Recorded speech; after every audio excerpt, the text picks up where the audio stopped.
that was a part of this ecosystem I didn't understand, but actually getting to sit down and talk to them. If I have a learning curve need, it certainly is on the technology side.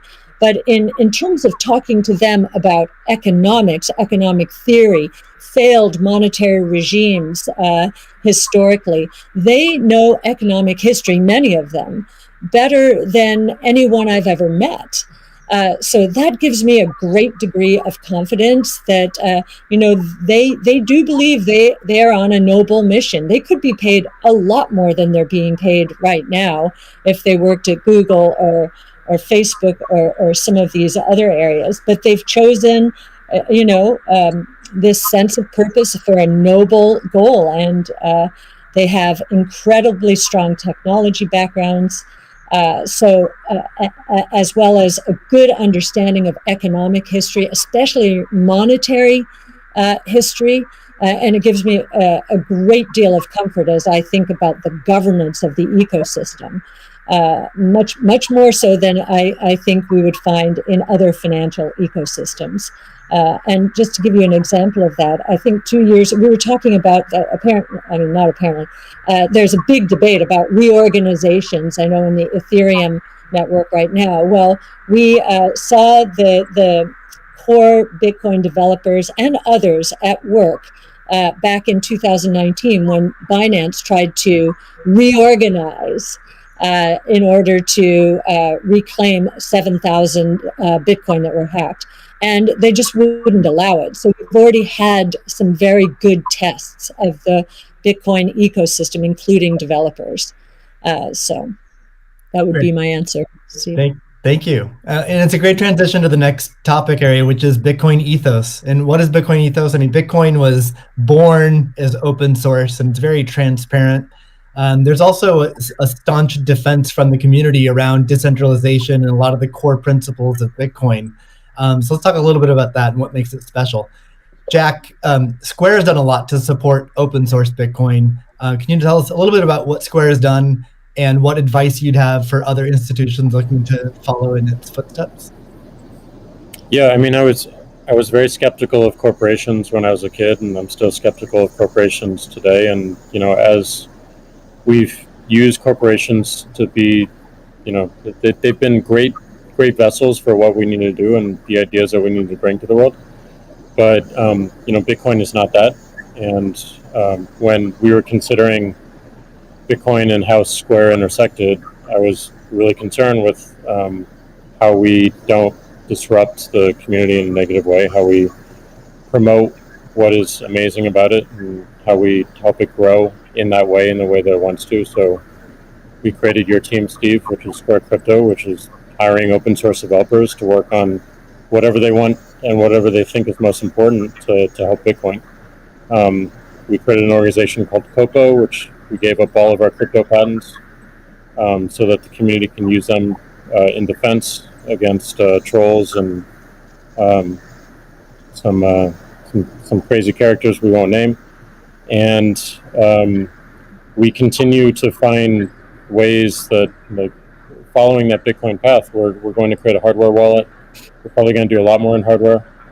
Everything that we do in the space is going to be completely open source, from the hardware design to the software, taking in the community's push. And we're building a developer platform as well in the same open development, open source, and completely transparent. So I think as institutions or companies like ours consider getting in the space, I think contribution back to the community is important. Tesla did this with accepting payments for Tesla and finding security holes and improving the stack. And as I said before, we can't just see this as an asset that we own and an investment vehicle. This is something that has the potential to change everything and make the lives of everyone on this planet better in some small, maybe marginal way, but those margins will be meaningful as they compound over time. Great. Elon, you've tweeted before that any wallet that doesn't give the user their private key should be avoided at all costs. Can you tell us more about why is that important, and how does what's its relationship with decentralization? Well, it's difficult to say that if you own crypto in an exchange and the exchange does not give you your private keys, it's not clear that you own anything. I mean, if there's something that if that exchange breaks or is hacked or or is subject to seizure by the government or something like that, your crypto is gone. So in order to actually have a properly decentralized finance, which I'm a fan of, I think it makes sense. Then you have to own your private keys, and you should be the only one who has your private keys. So if you're the only one who has the private keys, then you own it. If someone else has your private keys, effectively they own it too, and the security of your crypto is then dependent upon them or any entity that can affect them. So I think what Jack's doing sounds like a good idea to have a hardware wallet that's the only thing that contains your private keys. I think that's like in terms of sort of empowering the people, which I very much believe in. Then I think you want to have people have their own wallets and be the only ones that have the private keys to that wallet. So-called wallet, the other side of the of the crypto. Right. I agree, and I think we'll see an emergence too of new solutions that use multi-sig, like with a 2 or 3 keys, where the user has 2 keys, and then you get assisted custody by having an institution hold a 3rd key. Can be a good solution as well. Yeah. Well, you can just put your private key in something that has dual access or voting access as an application on an existing network. Right. So the Bitcoin community is known for staunchly defending Bitcoin's principles. Sometimes it can be rude and aggressive, but I think what it stems from is just a desire to not have wealthy or powerful people or institutions negatively impacting Bitcoin or sort of changing the rules in favor of them. I'm curious to hear from each of you what role you feel like you and your own institutions, your own companies, what role can you play in Bitcoin, and how do you positively impact it without having these negative drawbacks? Kathy, maybe start with you. Sure. Yes. Well, ARC has stood for 2 things: democratization and transparency. Democratize it. We're the closest you'll find to a venture capital fund in the public equity markets, and I kind of feel that Bitcoin, or we have Bitcoin's DNA from that point of view.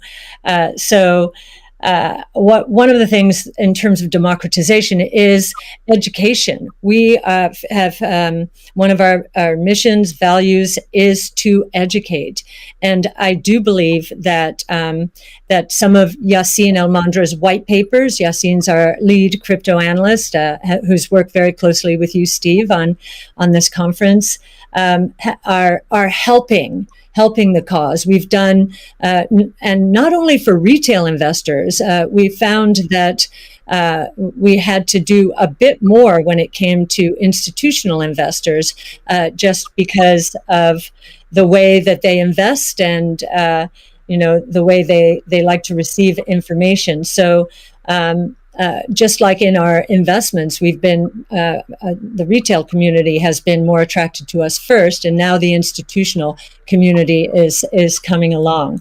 So I do think our transparency of research, especially in the social world, social media, pushing our research out for free to anyone, is part of our way of helping the community.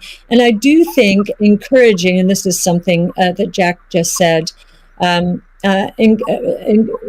would encourage the support of the Bitcoin core developer community. As I said before, it's amazing to me, having gotten to know some of them, how strong their sense of purpose is here. And so we'd like to be helpful in making that happen as well. That's great. Jack, how about you? How do you view your own personal role and the companies you run? I think my own personal role through the companies I run is to really push for more decentralization. Like at everything that we intend to do with the wallet, being non-custodial, building a developer platform, focusing on non-custodial solutions. On the Square side is important, being completely open development and open source. But I also think it's important on the Twitter side as well. My biggest focus right now is on a decentralized social media protocol. We're calling it Blue Sky. It's super early, but we've learned a lot from what makes Bitcoin Bitcoin and why that's important. I've learned a lot in that sense as well. And I think, just continuing to push on that thread and show it with our actions every single day in support of this community that's taught me so much and I think will benefit so many people. That's what I'm focused on. What about letting Twitter advertisers pay in crypto? Yeah, I think enabling anyone. As you know, Elon, if we had Bitcoin or native currency for the internet before Twitter started, it just creates so many different business models that we wouldn't have to be so dependent upon advertising generally. And sure. I do believe that that we have them, any form of payment that they want to use, we should be able to take. So okay. Absolutely, but I'm more focused on how do we create economic incentives in the network itself without having to rely on advertising. Yeah, it's just that the money has to come off of the crypto so-called coins, the hash strings, have to come off and get translated into real products and services. So the more sort of off-ramps there are to real products and services, even at the institutional level, although there are certainly many small advertisers on Twitter, it seems like accepting Bitcoin, maybe some other cryptos for advertising payments on Twitter would be supportive of Bitcoin. 100%, and also looking at just general commerce Sure. through Twitter itself. That was great. Sorry, what, Elon? I was asking Jack if he's going to do it. Oh. Can we get a product announcement today? Elon, how about you? You obviously you're a big personality on Twitter. What are your thoughts on your role and your company's role in Bitcoin and sort of preserving the ethos? Yeah, I generally think we should do things that benefit the people as a whole and increase the probability that the future is good. So, I think to me it just seems self-evident that we should kind of take these set of actions most likely to make the future good. And I think probably crypto or some of the cryptocurrencies will make the future better, most likely. It's not, I always think of these things in terms of probabilities, but I think it's probably better for there to be a prosperous Bitcoin, Ethereum, Dogecoin, maybe some others in the future. And I think it can have an empowering effect for individuals and increase the power of the individual relative to government. And really, if you think of government is just a corporation in the limit. So sometimes some people are against corporations but for government. It's like, guys, government is just a corporation in the limit. It's the biggest corporation of all, and it's got a monopoly on violence. So if you don't like corporations, you should really hate government. There you go. All right. We got about, we'll try to wrap up in 10 minutes. So let's move on to future of Bitcoin.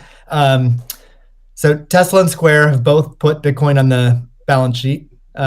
Kathy, I'm curious to hear from you. What advice would you have for other institutions looking to put Bitcoin on their balance sheet? Well, I guess the first piece of advice is, just make sure, and I actually learned this after both Square and Tesla put Bitcoin on their balance sheet. The Bitcoin is being treated as an intangible asset. And so we need to get FASB to reconsider this, because with an intangible asset, if the asset goes up in price, it can't be marked up on their books. But if it goes down, it must be marked down. So, there's some asymmetry there, which is, we need to change that given what we believe Bitcoin is. And I do believe if I'll harken back to something, well, it was either Elon or Jack said, think about it. You take away the boundaries, the different currencies. Just think about how explosive growth could be, and how wide-reaching taking the friction out of the system could be. So, I would encourage corporations to think about that this ability to do business anywhere in the world. Ultimately, obviously, we're paving the way here.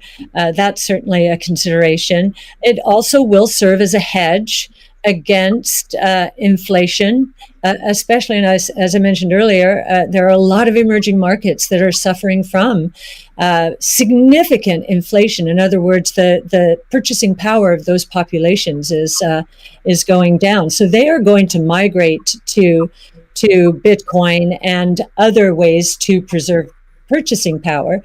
And again, being able to sell to them in that kind of currency would be very useful. I'd also suggest, once again, this idea of deflation, I think, is going to be a real thing. There's going to be good deflation caused by innovation, so demand will boom because of that. There's going to be bad deflation because so many companies out there have not been investing enough in innovation. Their products are going to go obsolete, and they're going to be stuck trying to service the debt that they piled on because their shareholders wanted profits and wanted them now. So they leveraged up to buy back their shares and pay dividends, and so I think that's going to be the source of bad deflation and counterparty risk. And we learned from 0809 that counterparty risk can be devastating. Almost cataclysmic. So a hedge against that as well, I think, would be another reason to do it.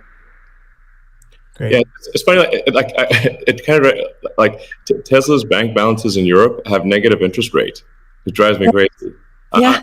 I mean, technically, if you've got like 2% inflation on 1% interest, you're technically minus 1% return.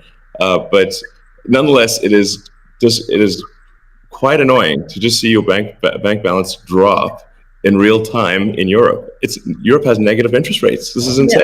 Yeah. Paying the banks, paying the banks to hold the bank to keep your money. I'm like, what? It is crazy. Like, what? We should definitely move that into Bitcoin. I believe Ray Dalio said, "Buy Bitcoin and not bonds." So there you go. Mm-hmm. Yeah. Jack, you've talked about design being an underfunded area in Bitcoin, and Elon earlier mentioned usability could improve a lot. I don't think anyone's going to argue with that. What do you see as the future of how can design impact Bitcoin? Yeah, I mean, I think that the Bitcoin network is beautifully designed as a protocol in the way it works. I mean, it went after a single problem, and it does in an absolutely astounding way. But I think the endpoints of people getting into it is still a little bit confusing. So I think the more energy we spend on wallets and making sure that wallets are simple and accessible and they're non-custodial as well. Yeah. I think the best example of this that I know of is probably this wallet called Moon. And it's just simple, straightforward. It's it does an amazing thing with key management that my mom and friends new to Bitcoin can understand. Does amazing in storage, and it also has a very clever implementation of Lightning, so that you can use it in a transactional way without having to think about it, just with QR codes in a way that makes sense. So more work like that, I think, really brings us forward. Great. let's wrap things up with a final question for each of you. I guess what is your hope for Bitcoin? How it can impact the world? Let's see, Elon, do you want to start with that? So what's your hope? What's your hope for Bitcoin? Well, my hope for, I guess, crypto in general is that it can improve the efficiency of the information system that we call money.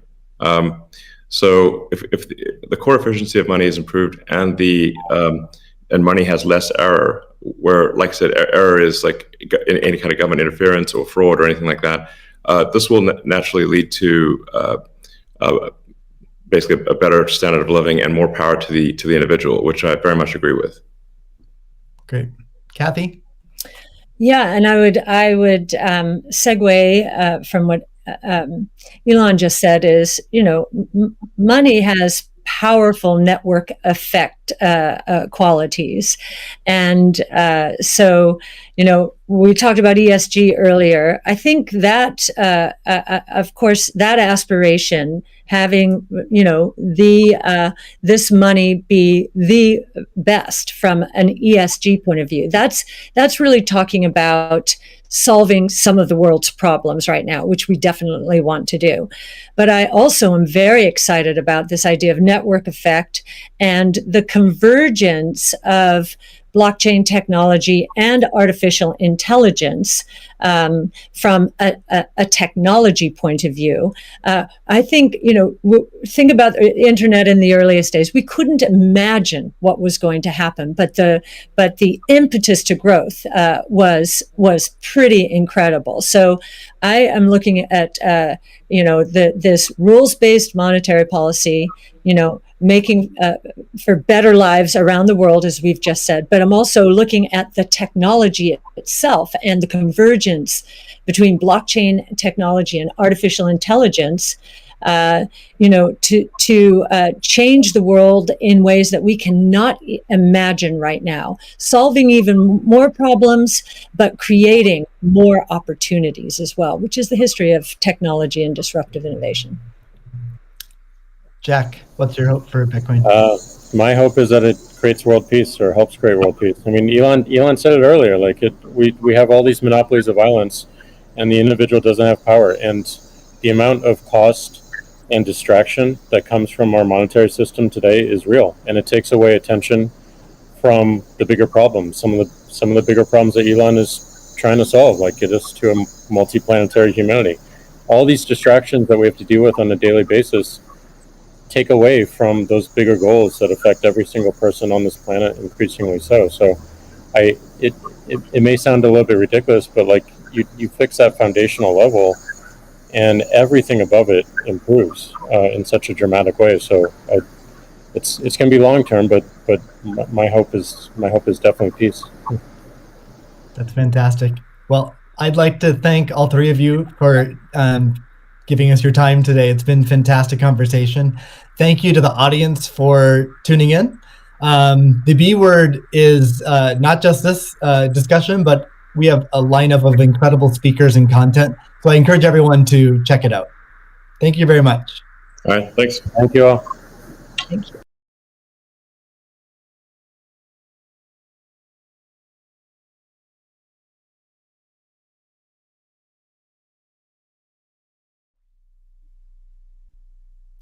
Welcome everybody to the B word. I'm Steve Lee, the lead of Square Crypto, and I'm here today to moderate a discussion about Bitcoin that will span from what makes it special to its relationship with energy, the community ethos, and the future of Bitcoin. I'm joined by three special guests. The first is Cathie Wood, founder, CEO, and CIO of ARK Invest. Next is Elon Musk, techno king of Tesla and chief engineer of SpaceX. And finally, Jack Dorsey, CEO of Square and CEO of Twitter. So we have a lot to talk about today. So let's get to the talk and get right to it. I'm going to start off by asking each of you a question, which is what's shaped and influenced your views on Bitcoin? And let's start with Cathie. Okay, Steve, thank you. Well, the first thing was our focus on disruptive innovation. So starting in 2011, Brett Winton, our director of research, who I know will be on the program later, he started talking about this thing called Bitcoin at the time. And it was a curiosity as we were doing our brainstorms in research. But as we learned more about this open source ecosystem, that might fulfill the role of the payment system that the internet neglected to build into the system, not expecting commerce. We thought, this might be something. And then I became even more interested when I realized that my economics would come into play as well here. And Art Laffer, my mentor from USC, and a monetary scholar. In 2014, I asked him if he would collaborate on a paper on Bitcoin. And he was a bit of a naysayer at first, but agreed to read the paper. He read the paper, tore it up, and from an economics point of view, really wanted to understand this. And he said, I think you got something here. This is a rules-based monetary system. I've been waiting for this for my entire career. So the combination of disruptive innovation generally, economics on top of that, and the huge misunderstanding out there as to what this is, that was intriguing and launched our research effort. Thank you. Elon, what's influenced your views on Bitcoin? Well, I've thought about money for quite a while, obviously since the PayPal days. And then the companies that preceded that, X.com, which I created, and Confinity, which Peter Thiel, Max Levchin, Luke Howry, and others created. When we combined the companies and made PayPal. So I've been thinking about money for a long time. And really, I think it's best to think of money as an information system, primarily an information system for labor allocation. For practical purposes, it exists in a series of heterogeneous databases, very different databases in bank mainframes around the world. It moves quite slowly in reality. It seems to move fast sometimes, and it does with PayPal, which is real time. But the vast majority of the systems out there are batch processing. So the actual reconciliation may take 1 to 5 business days, sometimes longer. And you have the ACH system, which is ancient and still in operation, which allows transfers effectively like a check would be an ACH transfer, but it's not secure. And you've got the credit card systems, which are also not secure. It would be like handing your username and password to a stranger in a restaurant if you buy a meal.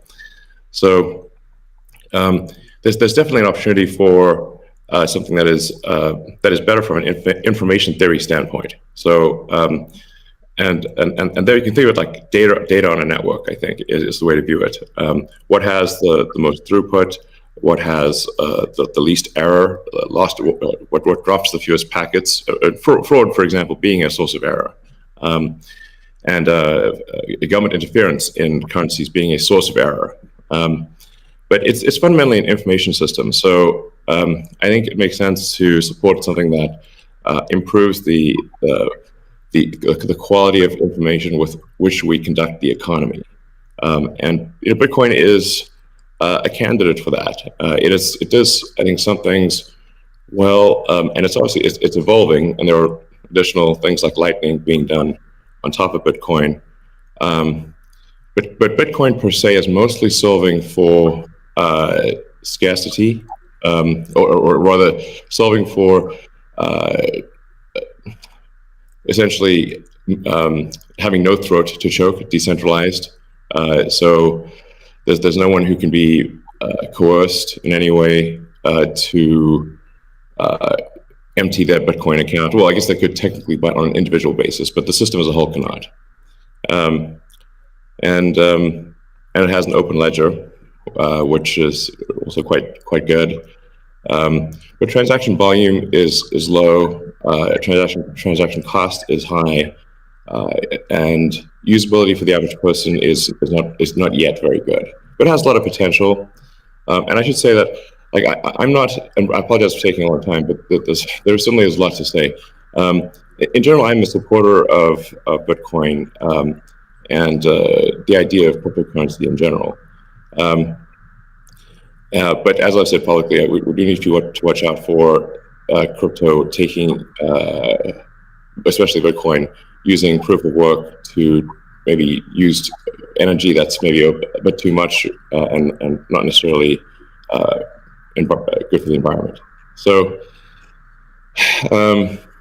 but on balance, I support Bitcoin, and I'm not an investor. The only publicly traded stock I own is Tesla, and the only significant thing I own outside of Tesla is my SpaceX stock that could help create both companies. So, but apart from that, I do own Bitcoin, and Tesla owns Bitcoin, SpaceX owns Bitcoin, and I do personally own a bit of Ethereum and Dogecoin, of course. So. Okay, great, thank you. And we'll get into some of those issues in more depth as well. Jack, how about you? What shaped your views of Bitcoin? The network and the community. It's deeply principled. It's weird as hell. It's always evolving, and it just reminded me of the internet when I was a kid. And I encountered alt cypherpunks when I was fairly young, and this was a topic of discussion for years. I didn't touch it until 2008 when we started Square. Elon and teams at X and PayPal inspired a lot of what we were trying to do, trying to bring in more to a physical world. But we encountered this crazy predatory system that was slow, that was obtuse, and I think one of the things that we tried to do, which X and PayPal also tried to do, is build an abstraction layer around this complication and around this predatory nature that the financial industry can tend to be, and make it work for people. But when I saw Bitcoin in 2009, you see a chance to replace the whole foundation. And everything that Elon was talking about in terms of ACH and the credit card networks were built with very different agendas in a very different time frame, and it's crazy that they still exist, and they have scaled, but they just are not relevant to today, and they're certainly not relevant to the future, especially when you consider the entire world and countries like Nigeria or Ghana or India, and its interconnection with countries like the United States and Canada and all over Europe. So what really drove my thinking and drives my passion around it is, like, if the internet gets a chance to get a native currency, what will that be? And to me, it's Bitcoin because of those principles, because of that creation story, because of its resilience, because of the number of tests it's been. But what inspires me the most is just the community driving it. It just reminds me of the early internet. It's the only reason that I have a career, because I learned so much from people like who are building Bitcoin today, and I continue to learn in that sense, and I'm so grateful for it. So that's a good segue into the next question I'd like to ask you, Jack. Is you said before that Bitcoin changes everything. Can you speak more to that? Well, I just think that a lot of what we experience in life, when you really get down to the foundation, a lot of our monetary policies, a lot of our monetary systems cause so much distraction and so much cost. And when you get to a system where you have the potential for people to truly own it, they can verify it themselves. You don't have to have trust going in. You don't have to trust it at all. You can verify it through source code or whatever your appetite is.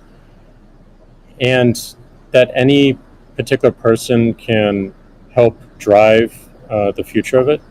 And at the same time, it's not controlled by any state. It's not controlled by any bank. It's not controlled by any corporation. And these three parties of people who participate in the network, people who mine, and also the developers, constantly debating the correct roadmap and the way forward, is a beautiful thing. And I don't know of many other consensus-based models that have existed at that scale for this long with this amount of success, and we're still fairly early. So When, I met a woman in Ethiopia 2 years ago, and she was trying to create the lift for Ethiopia. Elon, I think I reached out to you at that time as well because she really wanted some Teslas.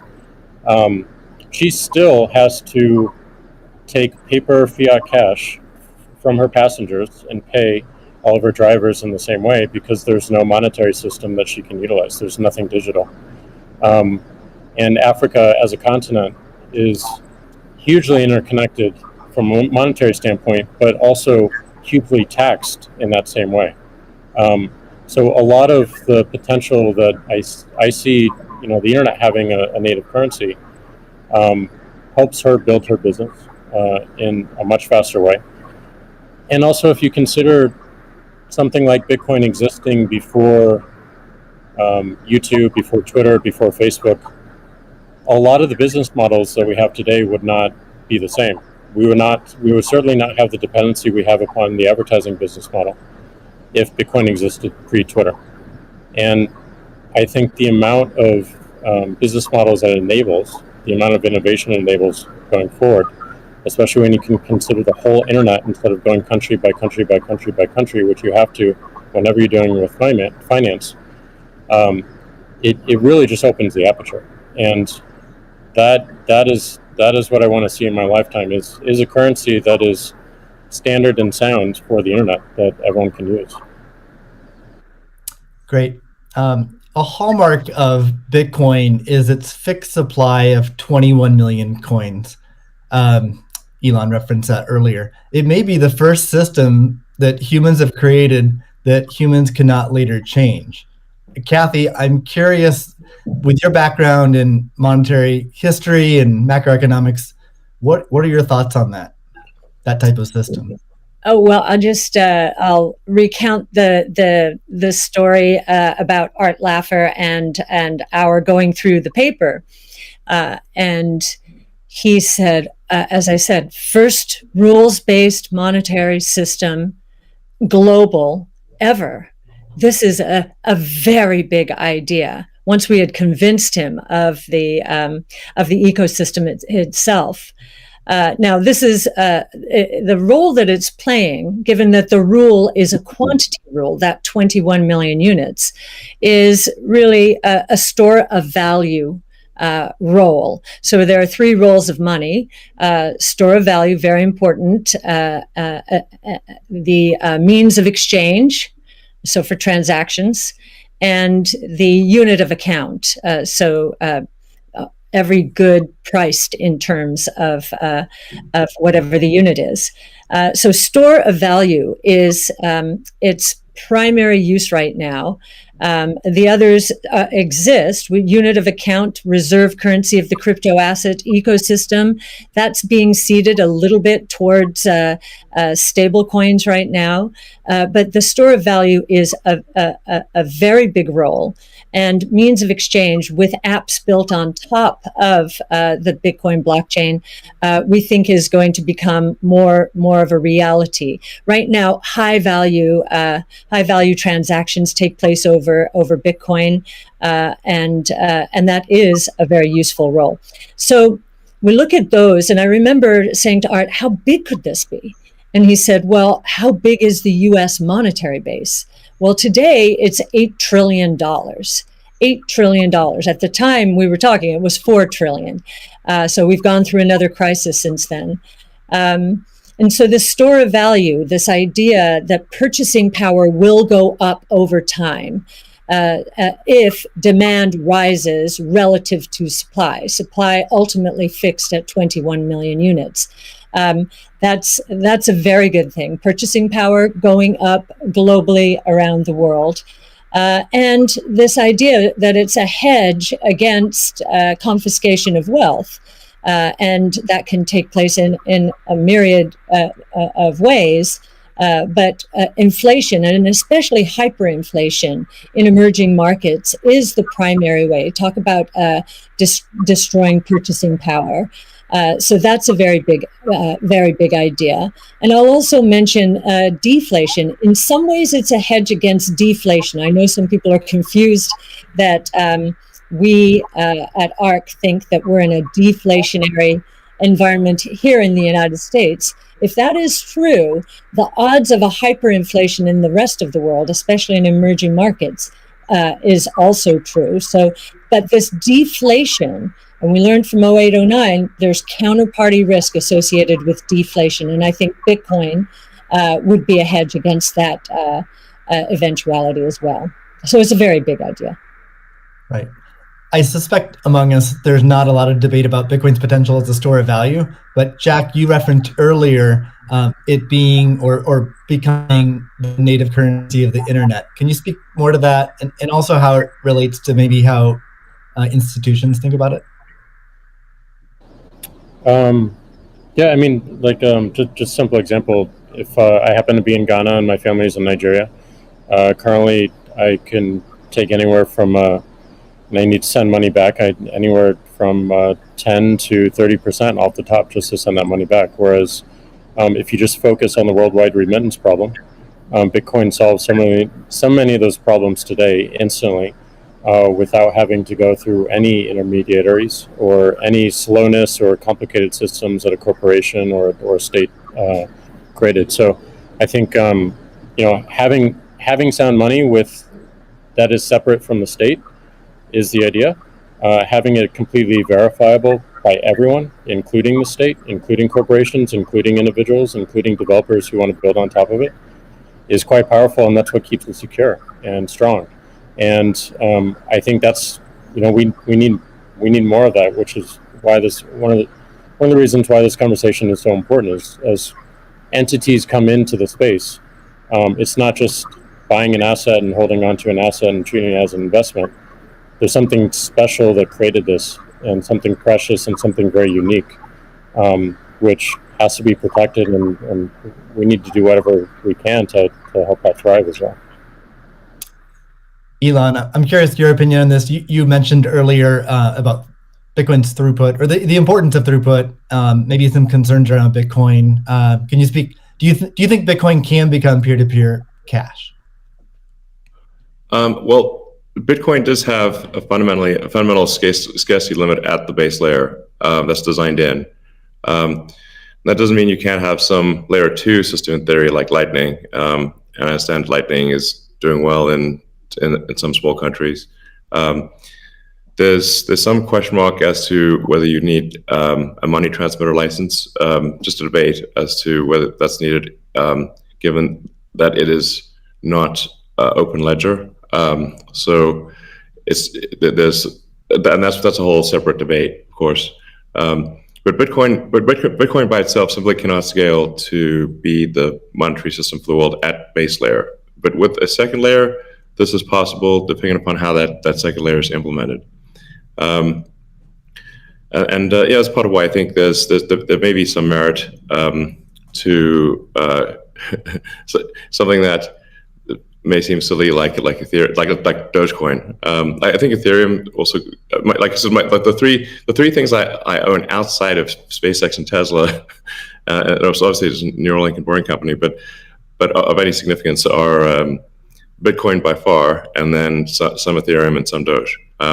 So if the price of Bitcoin goes down, I lose money. I'm not sort of I might pump, but I don't dump. It's not a case of. I definitely do not believe in getting the price high and selling or anything like that. And I would like to see Bitcoin succeed. I think there's some merit to. This is not a slam on Bitcoin. There's some merit to considering something that has higher max transaction rates. And a lower transaction cost, and kind of seeing how far you could take a single layer network where the exchanges act as a de facto second layer. I think you can probably take that further than people realize, and as bandwidth increases over time, latency decreases. SpaceX's Starlink is actually playing a role in this, and I think long term people will probably have access to worldwide access to gigabit level connectivity at low latency, and so at low cost. And so then your your base layer could do a lot of transactions if you take that into account. So yeah, but like I said, Bitcoin with a layer 2 system, so they could scale to do a vast number of transactions. Same goes for Ethereum. Question about the scaling at the layer 1. The concern from the past 5 years of debate in the Bitcoin community is that would sacrifice too much decentralization and hurt the censorship-resistant properties of Bitcoin. I'm curious if what are your thoughts on that? Are you sensitive to that? And are you concerned about losing some of the special properties of Bitcoin or another cryptocurrency by scaling at layer 1? Yeah, I mean, these things it's helpful to use the physics tools of thinking and say, scale up, scale down, and see if it still makes sense. So if scaling up the transaction block doesn't make sense, why don't you scale it down? And have it be, so that somebody, with a laptop from 2008 can still run a Bitcoin node. Why not slow it down? Oh, you want to slow it down? Well, maybe you're at the wrong number then. there's actually there's members in the community that do want to slow it down, but I understand your point. It's silly. The reality is the average person is not going to run a Bitcoin node. So this is and Bitcoin, it was a lot of clever ideas, but these parameters were set, I don't know, in 2008 or something, maybe 2009. And there's been some improvements since then, but not a lot. So, it's sort of there was still in 2008 there was still a non-trivial number of people on modems. So, now it is quite common to get 100 megabit connection just for a house. Some houses have gigabit connections. So, and that trend is obviously in the direction of higher bandwidth and lower latency. And if somebody else doesn't do it, Starlink certainly will. So I have high confidence that you will be able to maintain a decentralized finance system while still having a much bigger blockchain, aka ASCII text ledger, a hash ledger. You can make the hash ledger bigger without suffering from decentralization as the average connectivity improves, obviously. One idea would be to put a Bitcoin full node in Starlink terminals. That way more people would be running it. Actually, I have run this by the team at one point. I had this idea, which is kind of off the wall, but let's say you need a little space heater, and normally your space heater would just be pure entropy. Well, what if that space heater was also a Bitcoin, Ethereum, Doge mining node? Pick your currency, and so then you'd be heated up, and you would also mine your crypto and have connectivity in one. I love that idea. Yeah, I mean, better than running a space heater. Absolutely. Are there any other,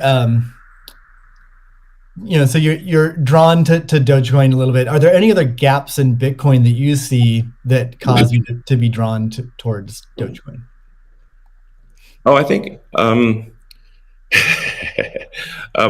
mean, I think there's Doge has the Doge community. I think is somewhat irreverent, obviously, and has great memes and loves dogs, and I love dogs and memes, and it doesn't take itself too seriously, and I think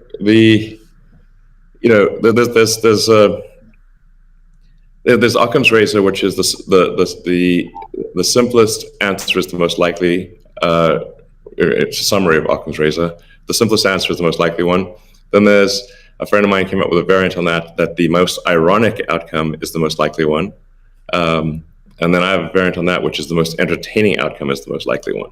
So if that is true, then the most ironic and entertaining outcome would be that the cryptocurrency that was started as a joke to make fun of cryptocurrencies ends up being the leading cryptocurrency.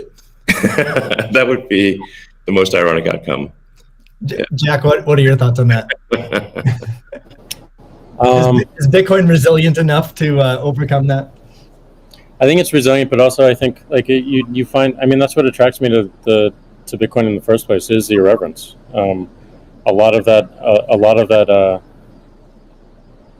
that just brings it forward, and you know, at first go it makes it a little bit inaccessible, but as people get into it, it makes it more accessible and more spreadable. And I absolutely think the resilience is there. I think it's important to have fun as well. And anyway folks can express themselves. I think that goes back to the main idea of like how do we create a native currency for the internet? Anything that goes towards that path, like that's whatever wackiness or fun we can have along the way. That's going to make it a lot more enjoyable, and it's going to make a lot more people want to use it. I'd also point out there's nothing stopping someone from creating a Bitcoin wallet that's like fun and has memes, has dogs. That's possible as well. Great. Let's move on right now at this point. Let's move on to the next topic, which is Bitcoin and energy. It's a really hot topic that lots of people are talking about. Let's start with Elon. You've been vocal on this. You've said that. I mean, you said many things about it. You've also said that Tesla will resume payments in Bitcoin payments if the renewable energy is approximately 50% and sort of looks like it's on a positive future trend. What do you think the state of things are with respect to that? Yeah, so I do think that there appears to be a positive trend in the energy usage of Bitcoin. Actually, part of this is due to the drop in Bitcoin price. I mean, what I observed, or what I thought I was seeing, there may be some disagreements on this, but from when Tesla announced that it had acquired Bitcoin and was doing Bitcoin transactions, there was a massive run-up in the Bitcoin price, and also a massive increase in the amount of energy used to mine Bitcoin. And I think I understand renewable energy quite a bit. I mean, Tesla does solar and interacts with a lot of wind generation through our mega pack, because basically need to store energy from wind and from solar. So we're pretty plugged into the renewable energy industry. And there was just no way that you could basically double or triple the amount of energy in such a short period of time with renewables. But you could shovel coal that fast. And so I was like, look, this is too sketchy. Tesla's mission is accelerating the advent of sustainable energy. We can't be the company that does that and also not do appropriate diligence on the energy usage of Bitcoin. So all I did was I said, look, we're going to suspend Bitcoin transactions for now. We're not selling any Bitcoin, nor am I selling anything personally, or nor is SpaceX selling any Bitcoin. Again, I want to emphasize SpaceX, Tesla, and I own Bitcoin. I also own a little bit of Ethereum and Doge, but the companies just own Bitcoin, and the Bitcoin that I own is worth much more than the Ethereum or Doge. So clearly, if I'm if these actions negatively affect me financially, if I was purely financially motivated, then I would not express this reticence about Bitcoin energy usage. Now, it looks like Bitcoin is shifting a lot more towards renewables, and a bunch of the heavy-duty coal plants that were being used, unequivocally being used, this is not a question mark, have been shut down, especially in China. So I think it's probably, we want to do a little bit more diligence to confirm confirm that the percentage of renewable energy usage is most likely sort of at or above 50%, and that there is a trend towards increasing that number, and if so, then Tesla will resume Bitcoin, accepting Bitcoin. So I think we want to just do a little bit more diligence, and I think, but most likely the answer is that Tesla would resume accepting Bitcoin, most likely. That's Steve, great to hear. I would Steve, agree with that. Kathy? yeah, may I ask a question? Elon, I'm not quite sure if you saw the paper that Square and ARK did together on making Bitcoin mining a part of a utility, a broad-based utility ecosystem, whereby, the overage from sunshine or wind powers the Bitcoin mining machine, thereby enabling the proliferation of renewables to a much faster extent or at a faster rate than otherwise would be the case. What do you think of that? Well, the problem is that in order to operate so-called mining or hashing rigs, in order to operate a bunch of hashing rigs, effectively, you have to run them 24/7, which means you need base load. You can do that with solar and wind plus battery, but if you only did it based on solar or wind overage, your hashing rig utilization would be much less. So you'd be at a disadvantage. Sure, hydro or geothermal are great as renewable means. I'm also pro nuclear. I think modern nuclear power plants are safe, contrary to what people may think. I really think it's possible to make very, very extremely safe nuclear. I'm talking about fission. You don't need fusion. And then, of course, fusion. You just got that big fusion reactor in the sky called the sun. It comes up every day. But I think a combination of solar and wind plus stationary storage will get you that base load, so you can run hashing 24/7. Jack, I'm curious. You've stated that Bitcoin incentivizes renewable energy. That's what we're talking about now. Do you have any additional thoughts on that? Yeah, I mean, everything that Elon said and Kathy mentioned, but it's also incentivizing a lot of innovation in just energy space and just like looking at unused energy. There's a company called Great American Mining that caps the methane flares on oil fields to power their rigs. And you just imagine, and you mentioned nuclear, Elon, as well, and just imagine all the unused energy that is just being wasted every single day. And being able to get that energy and converting it into a secure, sound money system for the planet feels like a worthy trade-off. And that's the sort of incentive that I think is most powerful, is like, how do we reuse what is being currently just dumped on the ground and wasted and not considered, and how do we do that at scale? And I think that's a bigger conversation that I think is missing. But I agree with everything that Elon has said, and also the paper we put forth. I'm curious if any of you have thoughts on how what the industry can do to accelerate the transition to renewable energy. And like Elon specifically, could Tesla Energy or Starlink play a role? Well, I think Tesla can play a role. Tesla's literal reason for existence. The reason I've put so much of my life energy into Tesla, which is a lot. In fact, I would say that I've had some pretty tough life experiences, and Tesla is responsible for probably 2/3 of all personal and professional pain combined. Just to give you a sense of perspective there. So this is a hella hard situation. But we do solar, commercial solar retrofit, as well as the solar roof, and we make consumer battery packs called Powerwall for houses and small businesses, and then the utility scale, which are gigantic. We've done now a number of gigawatt hour installations. That's a lot. And a lot of them actually have been for load leveling the grid. Mostly they are, and combined with the first really big one we did, which is 100 megawatt installation in Australia. That's actually helped stabilize a huge portion of the South Australian grid.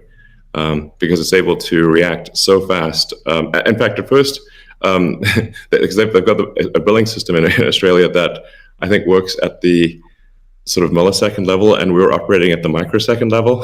So the system was operating so fast that the measuring system couldn't see it.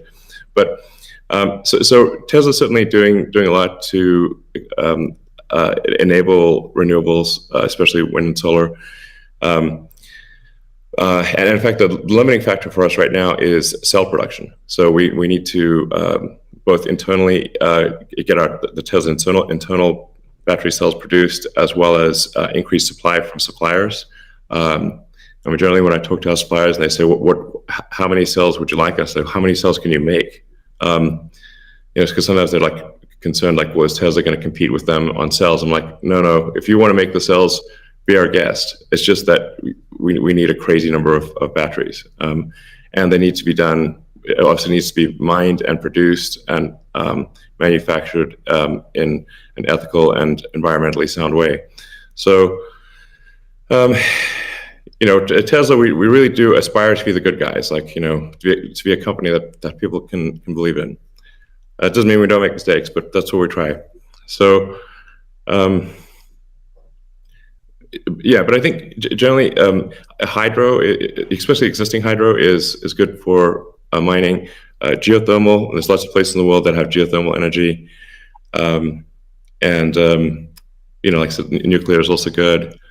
I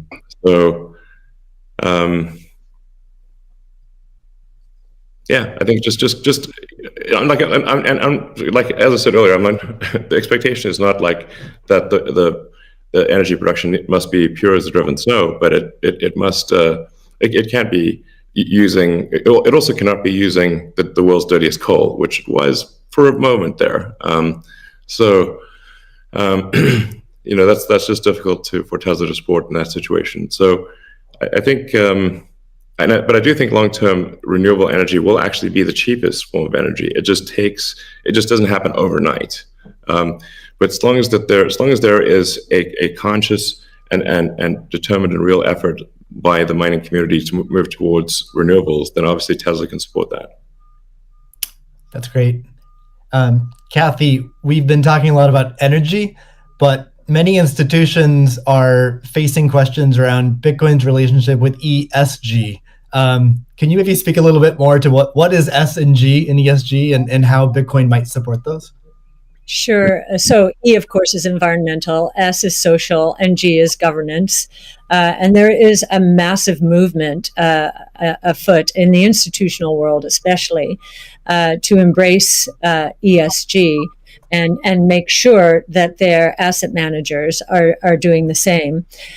So if we've just talked about environmental, and I really do believe that Bitcoin will be much more environmentally friendly, certainly than traditional gold mining or the traditional financial services sector. In many ways, it already is, and it's just going to get better that way.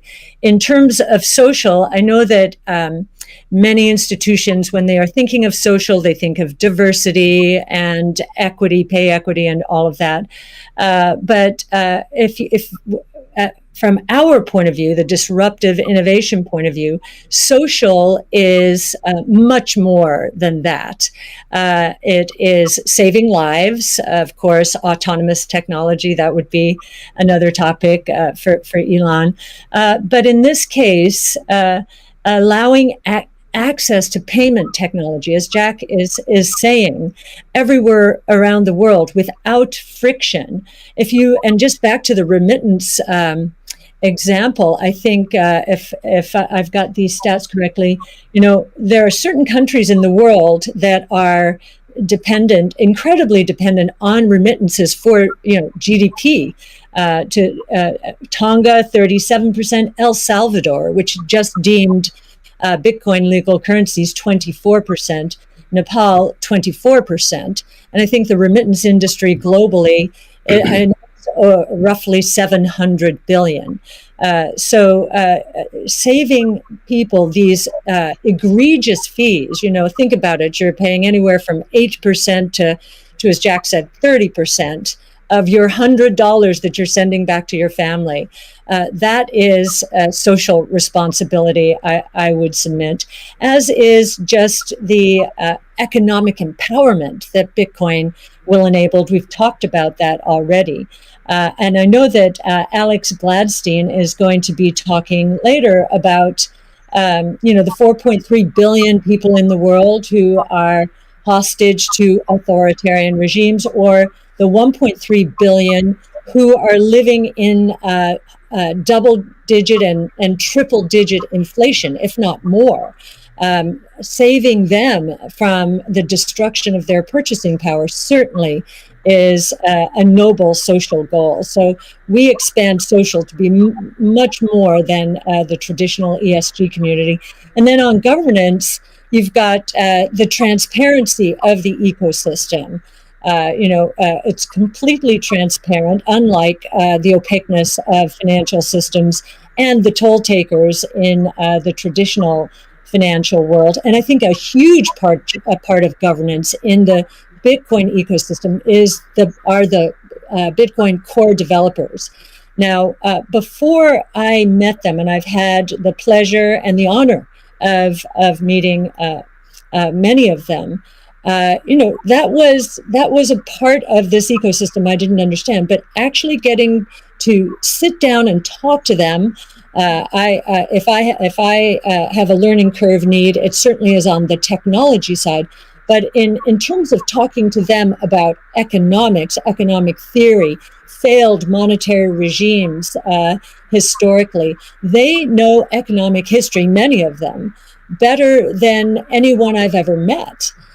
So that gives me a great degree of confidence that, they do believe they are on a noble mission. They could be paid a lot more than they're being paid right now if they worked at Google or Facebook or some of these other areas. But they've chosen, this sense of purpose for a noble goal. And they have incredibly strong technology backgrounds. As well as a good understanding of economic history, especially monetary history. And it gives me a great deal of comfort as I think about the governance of the ecosystem, much more so than I think we would find in other financial ecosystems. And just to give you an example of that, I think 2 years, we were talking about, there's a big debate about reorganizations, I know in the Ethereum network right now. Well, we saw the core Bitcoin developers and others at work back in 2019 when Binance tried to reorganize in order to reclaim 7,000 Bitcoin that were hacked. And they just wouldn't allow it. So we've already had some very good tests of the Bitcoin ecosystem, including developers. So that would be my answer. Thank you. And it's a great transition to the next topic area, which is Bitcoin ethos. And what is Bitcoin ethos? I mean, Bitcoin was born as open source and it's very transparent. There's also a staunch defense from the community around decentralization and a lot of the core principles of Bitcoin. So let's talk a little bit about that and what makes it special. Jack, Square has done a lot to support open source Bitcoin. Can you tell us a little bit about what Square has done and what advice you'd have for other institutions looking to follow in its footsteps? Yeah, I mean, I was very skeptical of corporations when I was a kid, and I'm still skeptical of corporations today. And, as we've used corporations to be, they've been great vessels for what we need to do and the ideas that we need to bring to the world. But, Bitcoin is not that. And when we were considering Bitcoin and how Square intersected, I was really concerned with how we don't disrupt the community in a negative way, how we promote what is amazing about it, and how we help it grow in that way, in the way that it wants to. So we created your team, Steve, which is Square Crypto, which is hiring open source developers to work on whatever they want and whatever they think is most important to help Bitcoin. We created an organization called Coco, which we gave up all of our crypto patents so that the community can use them in defense against trolls and some some crazy characters we won't name, and we continue to find ways that, like, following that Bitcoin path, we're going to create a hardware wallet. We're probably going to do a lot more in hardware. Everything that we do in the space is going to be completely open source, from the hardware design to the software, taking in the community's push, and we're building a developer platform as well in the same open development, open source, and completely transparent. So I think as institutions or companies like ours consider getting in the space, I think contribution back to the community is important. Tesla did this with accepting payments for Tesla and finding security holes and improving the stack. And as I said before, we can't just see this as an asset that we own and an investment vehicle. This is something that has the potential to change everything and make the lives of everyone on this planet better in some small, maybe marginal way, but those margins will be meaningful as they compound over time. Great. Elon, you've tweeted before that any wallet that doesn't give the user their private key should be avoided at all costs. Can you tell us more about why is that important, and how does what's its relationship with decentralization?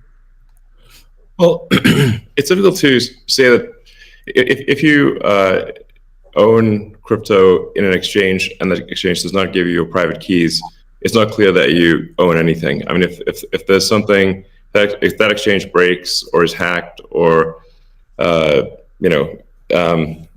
or is subject to seizure by the government or something like that, your crypto is gone. So in order to actually have a properly decentralized finance, which I'm a fan of, I think it makes sense. Then you have to own your private keys, and you should be the only one who has your private keys. So if you're the only one who has the private keys, then you own it. If someone else has your private keys, effectively they own it too, and the security of your crypto is then dependent upon them or any entity that can affect them. So I think what Jack's doing sounds like a good idea to have a hardware wallet that's the only thing that contains your private keys. I think that's like in terms of sort of empowering the people, which I very much believe in. Then I think you want to have people have their own wallets and be the only ones that have the private keys to that wallet. So-called wallet, the other side of the of the crypto. Right. I agree, and I think we'll see an emergence too of new solutions that use multi-sig, like with a 2 or 3 keys, where the user has 2 keys, and then you get assisted custody by having an institution hold a 3rd key. Can be a good solution as well. Yeah. Well, you can just put your private key in something that has dual access or voting access as an application on an existing network. Right. So the Bitcoin community is known for staunchly defending Bitcoin's principles. Sometimes it can be rude and aggressive, but I think what it stems from is just a desire to not have wealthy or powerful people or institutions negatively impacting Bitcoin or sort of changing the rules in favor of them. I'm curious to hear from each of you what role you feel like you and your own institutions, your own companies, what role can you play in Bitcoin, and how do you positively impact it without having these negative drawbacks? Kathy, maybe start with you. Sure.